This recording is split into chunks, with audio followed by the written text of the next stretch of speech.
Hello, in this video I'm gonna show you how to change map type in Google Maps on Oukitel RT8.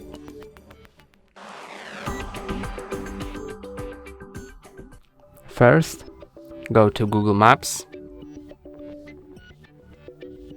and now, how you can see, there is a icon in top right corner which you can press to change map type.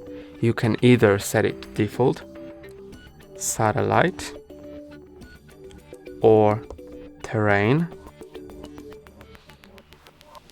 You can also set map details like traffic or public transit. And that's all for today. Don't forget to like and subscribe. See you next time.